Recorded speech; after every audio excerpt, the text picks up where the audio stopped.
अपनी अपनी तैयारी करते, अपने अपने संगठन की बैठक बुलाते हैं। 2027 के लिए बसपा अपनी तैयारी कर रही है, दूसरे राजनीतिक दल की अपनी तैयारी। समाजवादी पार्टी समझती कि प्रमुख ये है कि जनता की आवाज़ कौन उठा रहा है, जनता के मुद्दे कौन उठा रहा है, जनता के लिए लड़ कौन रहा है। तो कहीं ना कहीं बसपा चुनाव लड़ती दिखती नहीं है, केवल मीटिंगें होती है। लेकिन समाजवादी पार्टी समझती लोकतंत्र में सभी को अधिकार है, बसपा अपनी मीटिंग कर रही है, वो उस दल का अपना मामला है, उस पर समाजवादी पार्टी को कोई टिप्पणी नहीं करनी।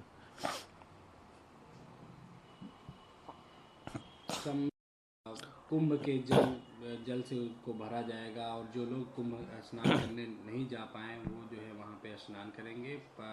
शासन द्वारा ये कराया जा रहा है, कैसे देखते हैं? देखिए, इस बारे में कोई राजनीतिक टिप्पणी समाजवादी पार्टी को नहीं करनी है, ये आस्था का विषय है। इस बारे में क्या सही है क्या गलत है, जो धर्म के जानकार हैं, जो धर्म गुरु हैं, वही इस पे अपनी राय रख सकते हैं, अपनी बात कह सकते हैं। समाजवादी पार्टी को इस धर्म और आस्था से जुड़े मुद्दे पे कोई टिप्पणी नहीं करनी। हरियाणा में निर्मम हत्या के बाद जो है सूटकेस में ये सब मिला है, कैसे देखते हैं? कांग्रेस का मांग है कि इसकी निष्पक्ष जांच हो और जो दोषी हो उस पर कड़ी कार्रवाई। देखिए, भारतीय जनता पार्टी ने नारा दिया था बेटी बचाओ बेटी पढ़ाओ, लेकिन जिस तरह से एक बेटी के साथ महाराष्ट्र में घटना हुई, दिल्ली में घटना हुई और अब जिस तरह से हरियाणा में घटना सामने आई है, बहुत ही दुखद है। ये बहुत ही चिंता का विषय है। जिस तरह से महिलाओं के प्रति अपराध बढ़े हैं भारतीय जनता पार्टी शासित प्रदेशों में, समाजवादी पार्टी समझती है कि इन घटनाओं में जो भी दोषी हैं उन पर सख्त कार्रवाई होनी चाहिए। भारतीय जनता पार्टी केवल नारे ना दे, उन नारों को साकार भी करना चाहिए। बेटी पे अत्याचार करने वाले लोग जो कोई भी हों उन पर सख्त से सख्त कार्रवाई करनी चाहिए। कांग्रेस ने गया जिसको लेकर बीजेपी का कहना है कि जो है वो सनातन विरोधी हैं। उस पर कांग्रेस के अध्यक्ष अजय राय का बयान आया। उन्होंने कहा कि राहुल गांधी शिव भक्त हैं। आपने देखा होगा मानसरोवर भी गए, वो सनातन हैं, उनको सनातन का सर्टिफिकेट किसी को देने की ज़रूरत नहीं है। देखिए, भारतीय जनता पार्टी आखिर सवाल क्यों उठा रही है? वो सवाल इसलिए उठा रही कि उनसे सवाल ना पूछा जाए। भारतीय जनता पार्टी बताए ना कि कुंभ में जिन परिवारों ने अपनों को खोया उनकी सूची कहाँ है, वो क्यों नहीं जारी हो रही है? भारतीय जनता पार्टी सनातन विरोधी है, इसलिए कोई भाजपा पे सवाल ना उठाए, इसलिए वो दूसरों पे सवाल उठा के जनता का ध्यान बांटना चाहती है। कौन कुंभ में गया नहीं गया वो बहुत निजी आस्था का विषय है। करोड़ों लोग गए और करोड़ों लोग ऐसे भी हैं जो नहीं गए, तो क्या आप उनको सनातन विरोधी बता देंगे? भारतीय जनता पार्टी को यह अधिकार किसने दिया?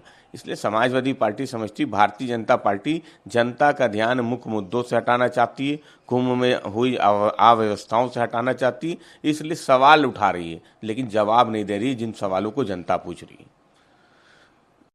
प्रधानमंत्री नरेंद्र मोदी भाजपा को छत्रपति संभाजी महाराज से इतना लगाव है तो मराठों के लिए आरक्षण क्यों नहीं देते? ये मुसलमानों से नफरत के आधार पर वक्फ ला रहे हैं, मुसलमानों की मस्जिद, दरगाहों, कब्रिस्तानों को छीनना चाहते हैं। देखिए, मराठा आरक्षण को लेके पहले भी बहुत सी बातें कही जा चुकी हैं। समाजवादी पार्टी समझती है जो भी लोग समाज में पिछड़े हैं उनको उनका हक मिलना चाहिए, उनको बराबरी का हक मिलना चाहिए। लेकिन जहाँ तक पूरे देश में अल्पसंख्यकों पे हो रहे अत्याचार का सवाल है, तो निसंदेह कहीं ना कहीं जो अत्याचार है वो हो रहे हैं, वो सामने दिख रहे हैं। प्रधानमंत्री जी खामोश हैं। उत्तर प्रदेश के कई मामले ऐसे हैं जहां पे धर्म स्थल के साथ माननीय न्यायालय में भी याचिका होने के बाद भी अतिक्रमण के नाम पे उनको हटाया गया, गिराया गया, लेकिन प्रधानमंत्री जी चुप हैं। तो सवाल ये कि सवाल तो उठेंगे और ये सवाल पूरा देश पूछ रहा है। जिंदर सिंह सिरसा कहते हैं कि 31 मार्च के बाद 15 साल पुराने वाहनों को ईंधन नहीं दिया जाएगा।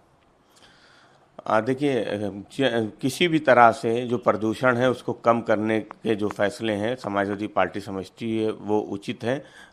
लेकिन उसके अलावा भी जब ठंड बढ़ती है तो प्रदूषण और बढ़ता है। केवल इस समय प्रदूषण पर चर्चा की जाए, लेकिन जब ठंड आती है तो प्रदूषण और बढ़ जाता है। इसलिए पहले से एहतियाती कदम उठाए जाए जिससे प्रदूषण से दिल्ली, एनसीआर और पूरे भारत को बचाया जा सके।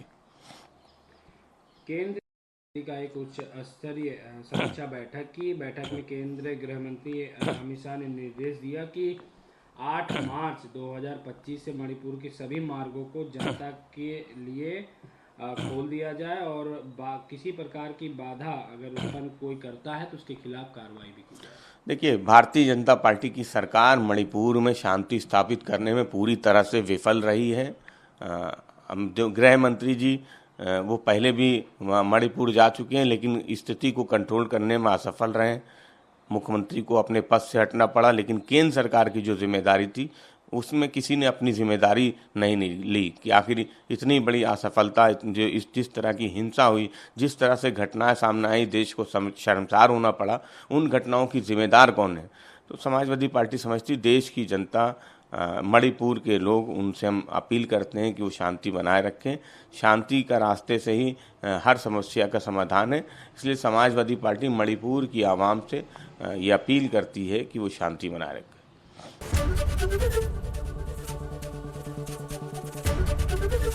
एबीपी गंगा, खबर आपकी, जुबान आपकी।